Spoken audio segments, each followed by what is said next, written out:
Olá, gente, tudo bem? Hoje damos início ao nosso segundo bimestre. A gente vai trabalhar brincadeiras e jogos. Essas aulas do segundo bimestre elas serão bem menores, as videoaulas, porque a gente vai ter um espaçamento maior de trabalho, certo? Eu não vou ter uma gama tão grande de informações para dar a vocês em um curto período como foi no primeiro bimestre com esportes, que eu tive que recapitular algumas informações e também prestar contas de algumas informações que a gente ainda não tinha trabalhado.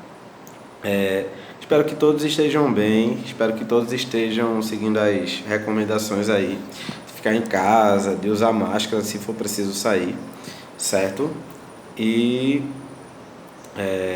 a gente vai dar continuidade ao segundo bimestre, certo?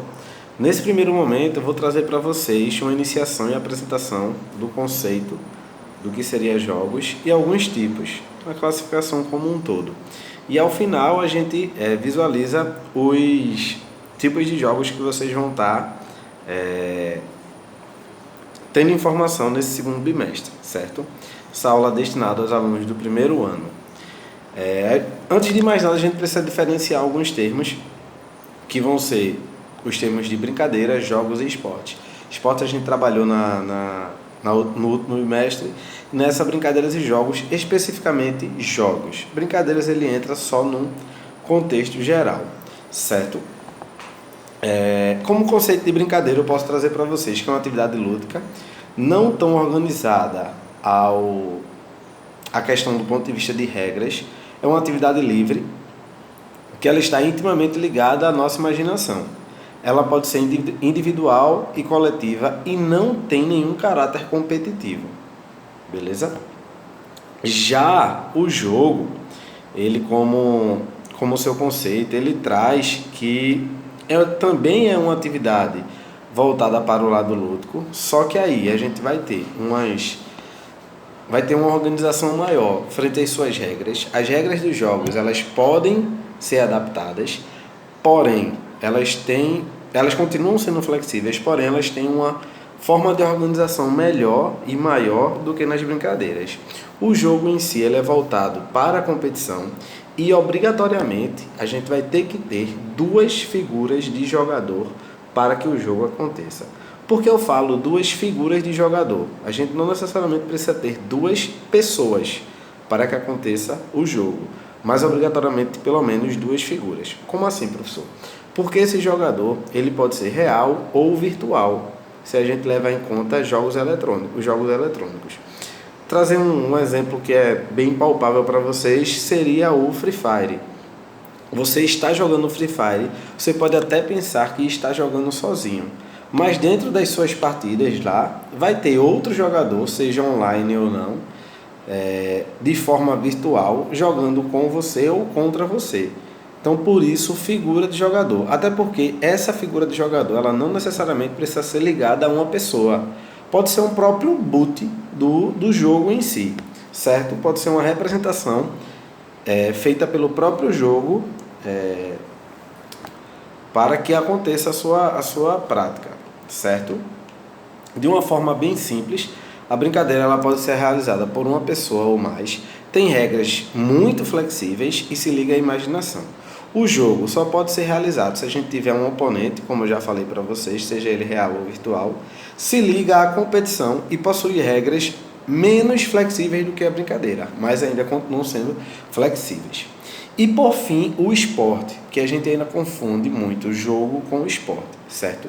Como foi visto no semestre passado, o esporte ele é uma atividade competitiva, institucionalizada e que envolve esforço físico, vigoroso ou mental. Qual seria a diferença primordial, as diferenças primordiais entre jogo e esporte? Vamos lá. Primeiro, o jogo ele não tem que ter nenhuma federação para que ele aconteça. O esporte sim. Para a gente ter um campeonato pernambucano de futebol, a gente tem que ter uma federação pernambucana de futebol.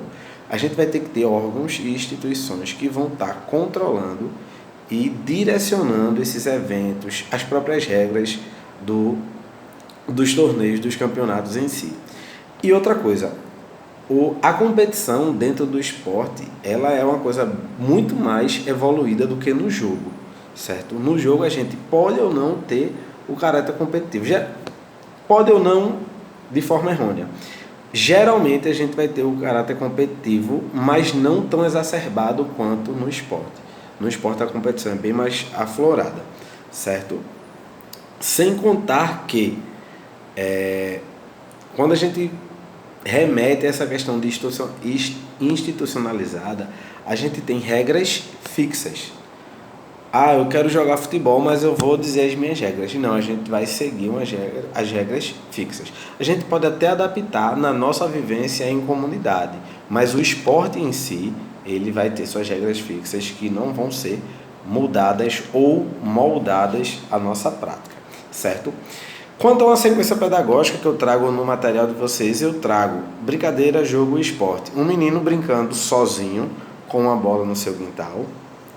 O jogo, que seria o jogo de rua, certo? O golzinho ou barrinha, que aí a gente já tem a coletividade, a gente já tem regras flexíveis, que aí vai ter os próprios participantes que vão estar falando sobre essas regras, e a gente vai ter o esporte de uma maneira institucionalizada, de uma maneira profissional. Conceito de jogo, de uma forma geral, uma atividade física e ou mental de ocupação voluntária, inventada pelo homem que favorece a socialização e é capaz de modificar imaginariamente a realidade e o presente. Essa atividade é vivenciada em determinados limites de tempo e espaço, sobre regras livremente consentidas, mas absolutamente obrigatórias. Como assim?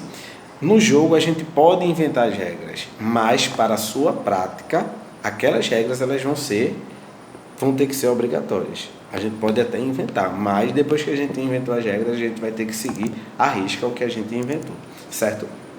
A historicidade do jogo, ou a história do jogo. Assim como foi no esporte, a história do jogo ela se confunde, ou se mistura, ou depende da história do homem, de uma maneira geral.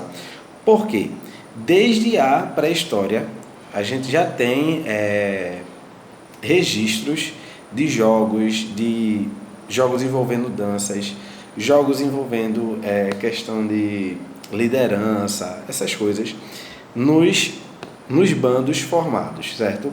Então, desde 2600 a.C., a gente já tem atividades, já tem registros do homem usando o jogo de uma forma instintiva, certo? Como na pré-história, a gente vai ter jogos ligados a rituais, a oferendas, certo? Na Idade Média, a gente tem os jogos sendo proibidos pela igreja, certo? Porque na Idade Média a gente viveu um período trevoso, né? Vamos dizer assim, em que vários direitos das pessoas foram caçados pela igreja, simplesmente porque a igreja não concordava com algumas coisas. No Renascimento, a gente tem um entendimento do jogo como uma ferramenta de aprendizagem, de socialização. E na atualidade, hoje a gente vai ter o jogo funcionando como diversas formas. Para o lazer, para a questão educativa, para lidar com sentimentos, com emoções. Uma variação muito grande de formas de se utilizar o jogo. E como tipo de jogo, é muito difícil a gente classificar. Por quê? Por conta da sua variação em si. E temos várias formas de se classificar um jogo. Através das habilidades que ele propõe, enfim. Eu trago aqui para vocês uma classificação bem simples quanto à sua forma de se jogar e quanto aos materiais que a gente tem para jogar. Por exemplo, eu vou trazer para vocês dentro de uma classificação jogos populares, jogos de salão, jogos esportivos, cooperativos, competitivos e jogos eletrônicos. E ainda também jogos africanos ou afrodescendentes e jogos indígenas. Em especial esses dois eu vou tratar de uma maneira diferente. Por quê? Eles não podem ser entendidos apenas como um tipo de jogo, porque eles fazem parte de uma cultura ou de uma manifestação cultural muito maior do que só o jogo em si. Beleza, gente? A aula de hoje é só isso, certo? Vou enviar o material de apoio junto com esse vídeo aqui para vocês. Essa semana não vai ter nenhuma atividade, é só vocês terem acesso a essas informações, as informações que tem no material de apoio. Na próxima semana eu vou estar trazendo algumas atividades, porque senão ficam atividades muito fragmentadas para que vocês deem conta. Então é melhor compilar em uma atividade mais densa, um pouquinho maior, mas que vai ser de melhor controle para vocês, certo? Espero que todos estejam se cuidando.